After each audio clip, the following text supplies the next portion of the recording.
Welcome to this program in the Our Finger Lakes History Series. I am Seneca County historian Walter Gable. The topic for this program is historical markers in New York State. You know, those metal signs with yellow lettering on a blue background, markers that stand along roads throughout New York State. As Harrison Ford in his book Sure Signs wrote, quote, "Throughout New York State, as in many states, there are numerous historical markers tucked along the roadsides. The markers note the events of local, state, and national cultural interest that took place," unquote.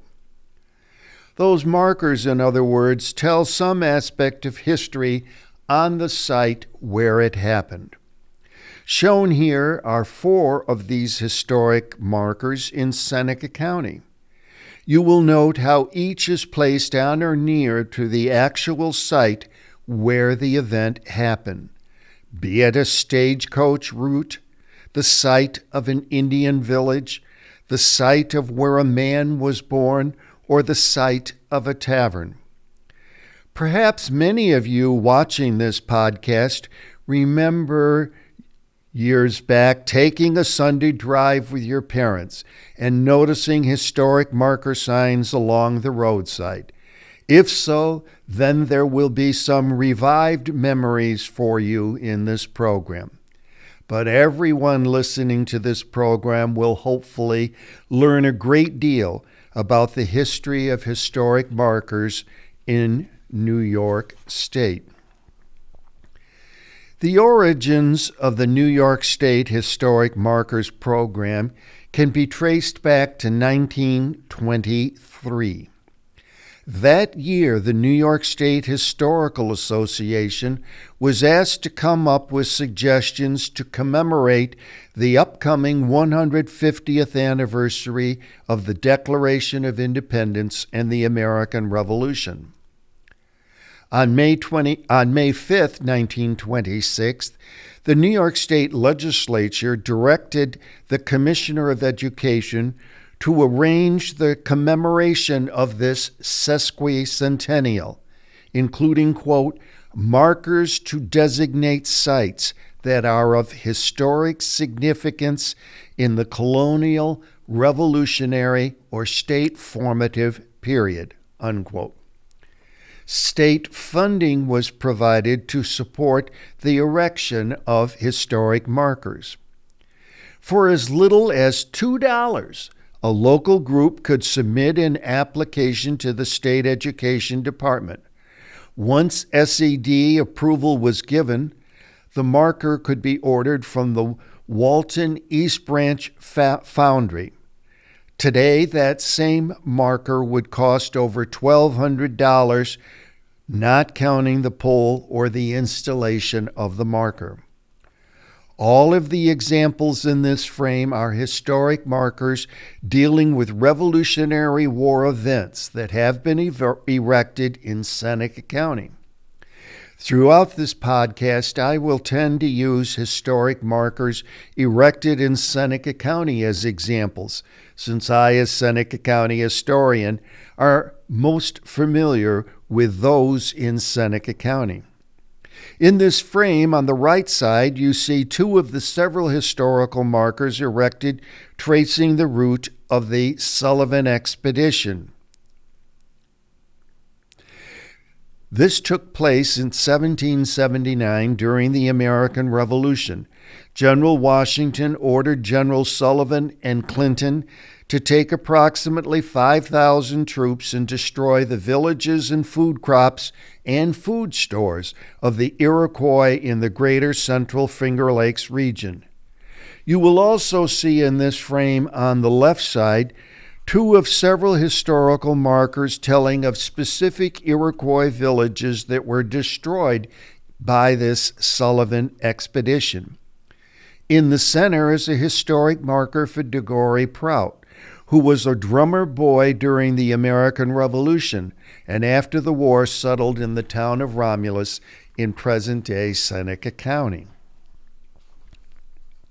Before we go any further, I want to make sure that you understand the basic features of a typical New York State historic marker. At the top of a typical historical marker, you will see a shaded outline map of New York with those words on either side of the outline map. The typical historical marker was iron, with a blue background and letters in yellow paint. Today, they are made of aluminum. Almost every historic marker contains some key wording that is in large letters. For this marker, it is the wording military route. You will note how the rest of the wording on the marker is smaller letters than this title. At the bottom of the marker is information denoting who paid for the marker and the years in which it was erected. The New York State Education Department had virtually total control over the erection of historic markers in New York State between 1926, when the program began, and 1939, when there was no more state funding or control over the erection of new historic markers. Then anything in terms of wording was possible, to the point that Peter Feynman characterized the period after 1939 as the period of, quote, signs gone wild, unquote. Harrison Ford, in his book Sure Signs, said that the counties of central New York, which he says is basically the Rochester to Syracuse area, these central New York counties had over 1,000 of these historic markers put up from the 1920s to 1959. In those initial years, there were fewer cars. Traffic moved at a slower pace, thus permitting drivers to pull over to read all the wording on these historic marker signs. Many of these markers are still standing, but road widening, vehicle accidents, vandalism, and weathering have taken their toll. Here is an example of what could be considered somewhat of an unusual historic marker. Also, if you look closely near the bottom of the marker with the red arrow pointing, that there is evidence of this historic marker having been repaired at some point.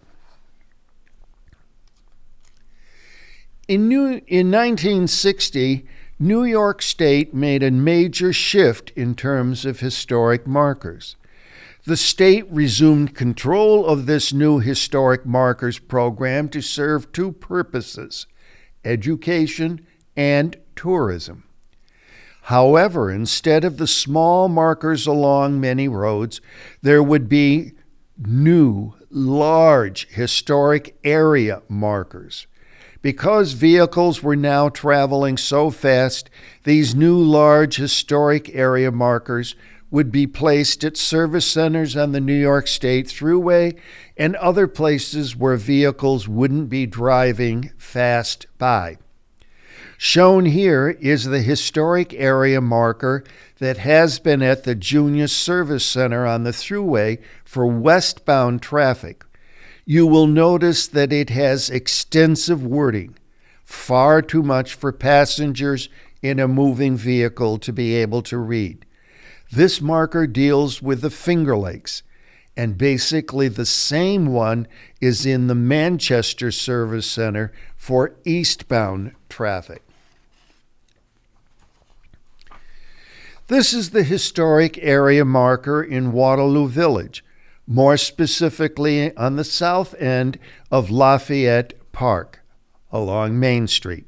Vehicles traveling west on Main Street, routes 5 and 20, have a pull-off parking space from which to read this historic area marker. Note the rounded top to this marker. Starting in the 1920s, the New York State historic markers were made by the Walton or East Walton Foundry. That company today is Catskill Castings. Its main office is located in Bloomville, New York, in the Catskills, and its foundry is located in Greene, New York.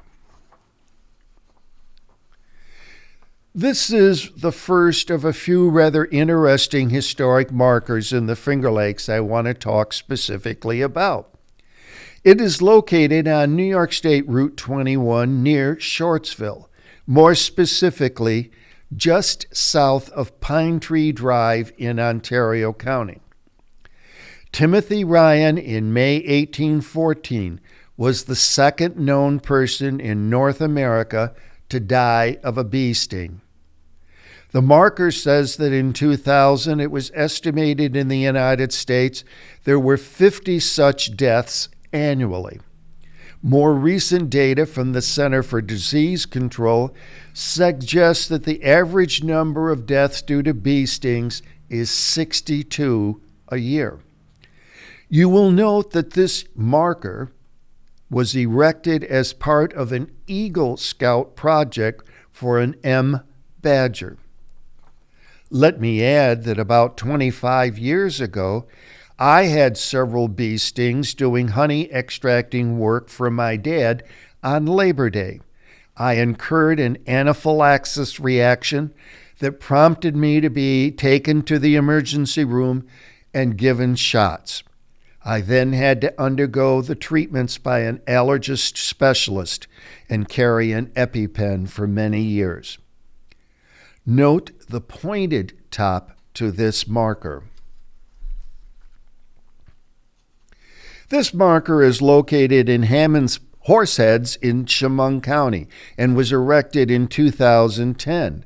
Note the flat top to this marker, unlike the pointed top of the previous one. This deals with a Zim bandstand. But why? Now for some information about Eugene Zimmerman. He was born in 1862 in Basel, Switzerland. He came to the United States in 1868. In 1877, he began an apprentice sign painter. In 1883, he was hired as a satirical illustrator for Puck magazine, and then in 1885 for Judge magazine. He also did lucrative freelance work. In 1885, he dropped the last portion of his name and became known as Zim. He became one of America's best-known cartoonists and published more than 40,000 sketches in his lifetime.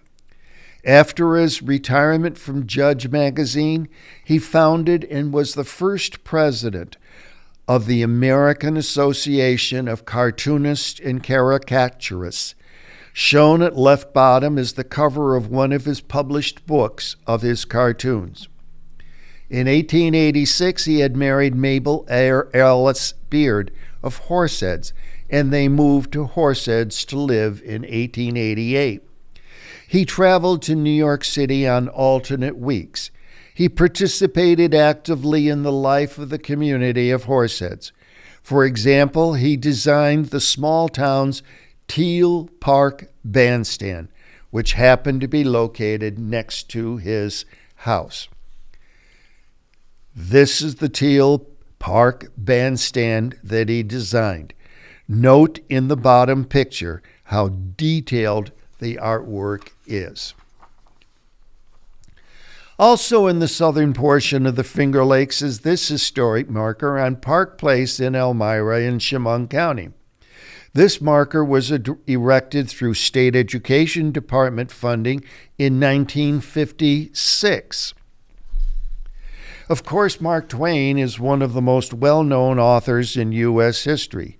Although many of his writings deal with the Mississippi, Mark Twain, for 20 years of his life, spent summers in Elmira and is buried near this summer home in Elmira.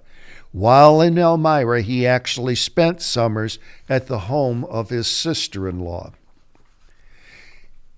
In 1874, his sister-in-law Susan and her husband Theodore Crane surprised Samuel L. Clemens with this study building. It was placed about 100 yards from the main house at Quarry Farm, on a knoll overlooking the Chemung River. You will note it is an octagonal building. It was in this study that Mark Twain wrote the portions of The Adventures of Tom Sawyer, Adventures of Huckleberry Finn, Life on the Mississippi, A Connecticut Yankee in King Arthur's Court, The Prince and the Pauper, A Tramp Abroad, and many short pieces. In 1952, the study was moved from the Quarry Farm to the campus of Elmira College. In this picture, you see Mark Twain peering out of a window of his study during his final visit to the Quarry Farm in 1903. So back to the marker. Note that it has the flat top typical of markers funded by the State Education Department. And now we know the rest of the story. Here is a historical marker about a person I did not know about. Eli Devoe was born in 1809, the same year as Abraham Lincoln, in a log cabin near Homer, New York. In early 1861, he was working as a detective in New York City. Along with partner Tom Sampson, they were given the assignment to look into potential plots against President-elect Abraham Lincoln, who was traveling by train to Washington, D.C. These two detectives infiltrated a paramilitary secessionist group called the Southern Volunteers in Baltimore, Maryland. They learned that this group planned to detonate an explosion on February 23, 1861, on the Gunpowder River Bridge when the Lincoln train would be crossing it. With the advice of Detective Alan Pinkerton, Mr. Lincoln agreed to a plan to thwart this assassination plot. Escorted by Pinkerton, President-elect Lincoln and his wife and 3 sons took another train to D.C., sneaking into the city early in the morning. Devoe entered government service and served throughout the Civil War. In 1865, he participated in the arrest of 2 of the Lincoln assassination conspirators, Mary Surratt and Lewis Payne Powell. You need to remember that the U.S. Secret Service was not created until July 5, 1865. Clearly, the work of Eli Devoe contributed to the desire to create this U.S. Secret Service. Devoe was the stereotypical unsung hero, working quietly and professionally behind the scenes and at great personal risk.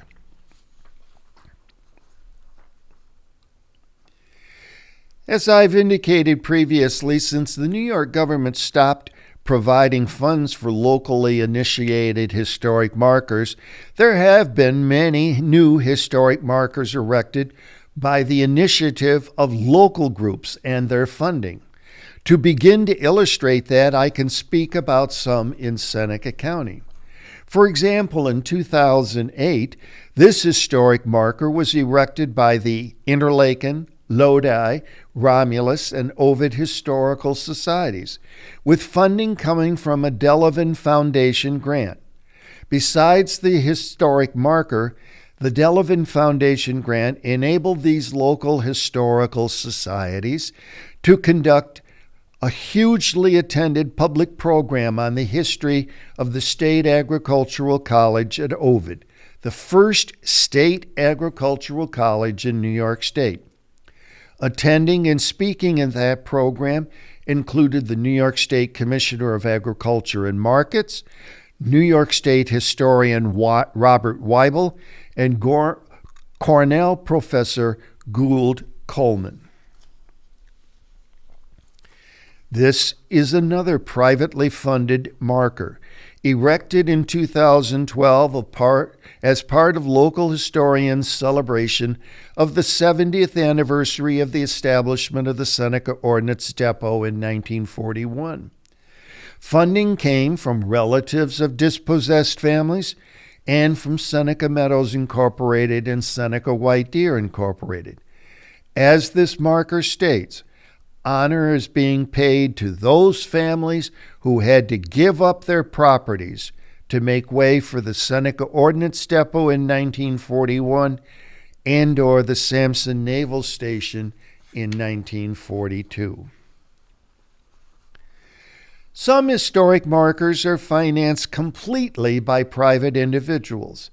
This is one paid for by Donald and Blanche Tillinghast in Ovid. They recently had it repainted. Note that it is green background with white lettering. When New York State ended its funding for markers and ended full control over the nature of these markers, new markers were encouraged to be in different colors, but it was not required. The late Wayne Morrison Jr. and his living wife Pat erected this marker in Ovid. You will note its poor appearance, which I will have more to say about later in this program, but it was privately funded. Similarly, Sarah Porsche paid for this historic marker to be erected in 2007 and placed in front of the Presbyterian Church in Seneca Falls. Note how it highlights that it was in this church in 1923 that Alice Paul first publicly called for an Equal Rights Amendment to be added to the U.S. Constitution. Note how this marker uses the typical yellow lettering on blue background. In October 2021, the alumni of now defunct Eisenhower College erected the historic marker on New York State Route 89 in Seneca Falls, where this college property is now the Northeast College of Health Sciences, formerly the New York Chiropractic College. As I have said, New York State stopped funding for routine historic markers in 1939 and then in 1960 initiated the Historic Area Markers Program. Nevertheless, New York State has provided funding for this specific special historical marker in 1998 to help commemorate the 150th anniversary of the Seneca Falls Women's Rights Convention. Perhaps simply because there already were in Seneca Falls historic markers for the first convention for women's rights and also one for Elizabeth Cady Stanton, the Governor George Pataki administration funded this one for Amelia Bloomer. As I alluded earlier, throughout the Finger Lakes there are several historic markers that deal with the route of the Sullivan Expedition of 1779. As I said, General Washington ordered General Sullivan and Clinton to destroy the ability of the Iroquois to provide food supplies to the British. Shown here are 3 of these historic markers in Seneca County. Several Haudenosaunee Indian villages were destroyed in this Sullivan expedition, with several historical markers relating to this. Shown here are those markers in Seneca County. To sum up here, in Seneca Falls there are these now 4 historic markers that deal with the rich women's rights history that has taken place in Seneca Falls. This is a historic marker in Ithaca in Tompkins County. This is a historic marker in Montour Falls in Schuyler County. It deals with the truly magnificent waterfalls. It is easy for me to envision any person reading this historic marker would want to learn more about why a sketch of this waterfalls is now in the Louvre Museum in Paris. This historic marker in Yates County deals with the universal friend Jemima Wilkinson, who I've talked about in another podcast earlier. Some historic markers give you all the basic information that you need to know to appreciate rather fully a particular historical marker. This one for Cayuga County is a good example.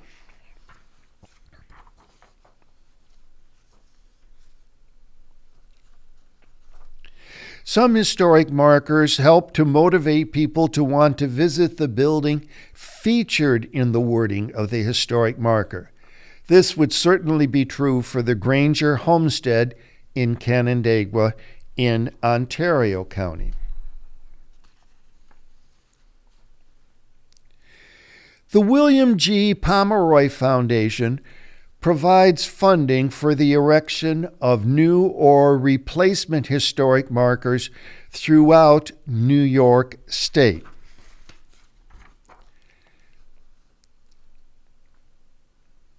At Hydesville, just north of Newark, New York, in Wayne County, you can find this historic marker that deals with the Fox sisters, whom you would want to learn more about.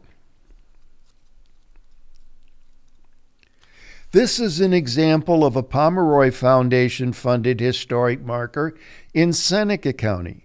It is for the Edith B. Ford Memorial Library in Ovid.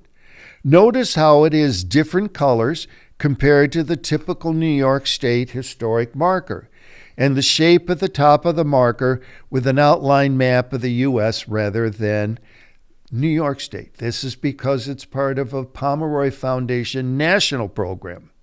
Also note how prominently at the bottom is notation that is provided by the Pomeroy Foundation and the year. I add that several Finger Lakes counties have been successfully applying to the Pomeroy Foundation for erection of new historic markers.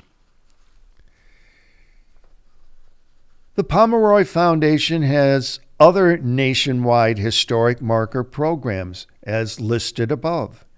One of these new programs is Hungry for History, and it was launched with this one. The image of the salt potatoes marker was dedicated in 2021 to be the first part of this nationwide program. The Lafayette Trail Incorporated is sponsoring the erection of a hoped-for 175 markers tracing the route of the Marquis de Lafayette's triumphal tour of the United States in 1824 and 1825. As a young French nobleman, Lafayette became an important military aide and friend to General George Washington in our Revolutionary War.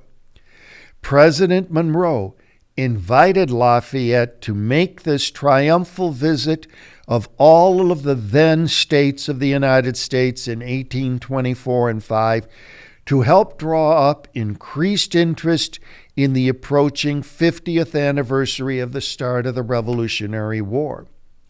Shown here is what the markers in this Lafayette Tour program look like. Note the white lettering on a blue background with a red outline to the marker and the pole. Note also the specific logo at the top. General Lafayette traveled through the Finger Lakes on June 8, 1825, traveling largely by coach from Rochester to Canandaigua to Geneva to Waterloo to Seneca Falls to Auburn and to Syracuse that day. Seneca County has been approved by the Lafayette Trail Incorporated to erect one of the Lafayette's Tour historic markers in Lafayette Park in Waterloo. In this frame, I am showing the wording of this planned marker, which hopefully will be dedicated summer 2022. You will note that Lafayette's triumphal arrival in Waterloo on June 8, 1825, was marked by the tragic death of Captain Jehiel Parsons. Captain Parsons was accidentally killed when he placed the torch to the old overloaded swivel, a type of cannon, and the swivel exploded with fragments hitting Captain Parsons. The associates of Lafayette who were traveling with Lafayette did not inform Lafayette of this tragedy until he reached Auburn. Lafayette was so concerned he sent a Mr. G.A. Gamage back to Waterloo to investigate and make a full report to Lafayette. On July 26, 1825, Lafayette sent a letter to Captain Parsons' mother, along with what is $1,000 American for the deceased captain's mother and her family. Clearly, you can understand how appropriate this marker is for placement in Lafayette Park in Waterloo. The park is owned by Seneca County as part of the property deeded to Seneca County when a county courthouse was to be built in Waterloo in 1818. The park was known as the Public Square until 1922, when the name of the park was changed to Lafayette Park. Of course, another reason for this being a logical place for a Lafayette's tour marker is that the Lafayette stop in Waterloo was marked by this unfortunate tragedy. To make this marker possible, Seneca County will be giving to the Lafayette's tour basically the cost of this marker. I am very pleased to be able to say that Seneca County government has been very much involved in funding for placement of new historic markers. Shown here is a marker that Seneca County government funded in 2012 at my request as county historian, so that there would be a historic marker acknowledging the existence of the Seneca Army Depot, which was started as a munitions depot for the defense of the northeast coast of the U.S. in World War II before the United States formally entered the war. This marker was another part of the local historians of Seneca County's celebration of the 70th anniversary of this depot facility in 2011. In 2022, Seneca County government is funding a historic marker to honor Robert S. Duncanson, who was born in the northwestern part of the town of Fayette, Seneca County, in 1821. Robert S. Duncanson was a famous African-American artist, especially a landscape artist in the mid-19th century. Seneca County has been conducting a year-long celebration of Robert Duncanson from June 1, 2021 through May 31, 2022. A major public dedication of this new historic marker is being planned for mid-May 2022 as a culminating event of that year-long celebration.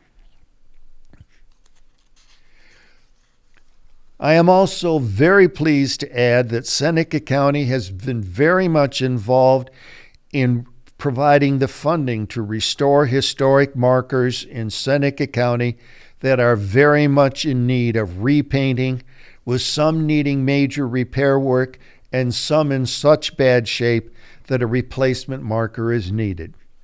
Seneca County government voted to undertake this project to enhance tourism interest, using some of the funds it collects from room tax income. Here you see one of the markers that Seneca County had Catskill castings sandblast and repaint. You can see the much better ability to read the wording on this marker.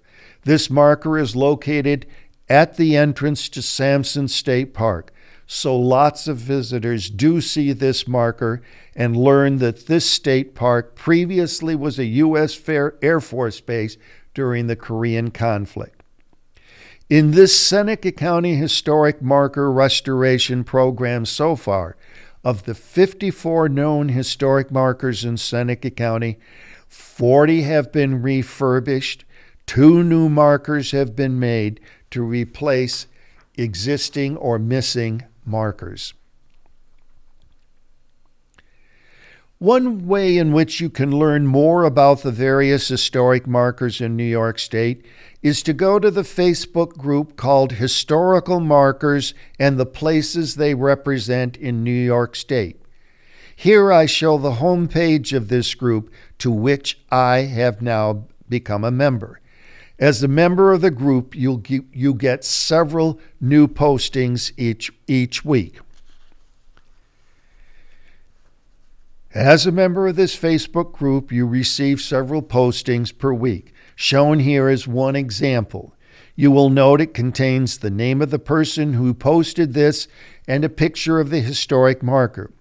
Each such posting typically leads other members of the group to make comments, such as what is being shown below right. As I approach the end of this program, I trust that you have learned some useful information so as to better appreciate these historic markers in New York State. But before I actually close, I want to address a couple things. One is the question, how many of these historic markers are there in New York State? If you Google that specific question, you should find a pop-up figure of 2,800. That is the figure that is found in the Wikipedia list of New York State historic markers. However, I have my doubts about the accuracy of that figure. I say this because that listing says that Seneca County has 40 of these markers, but I know there are at least 54 that I have ascertained. The Wikipedia site, however, is an easy source to locate some of those in a particular county. All you have to do is click on the name of the county, and up will come that Wikipedia list for that marker. Here I am giving you an idea of what you will find on the Wikipedia site regarding historic markers in your county. Shown here is the first part of the first page of listing of historic markers for Seneca County. The markers tend to be listed in alphabetical order by town in the county. You will note that the first column gives the main wording that appears on the historic marker. For some markers, there is a picture of the marker. For each marker, there is at the very right column the wording on the marker, except for the heading wording, which is in the first column.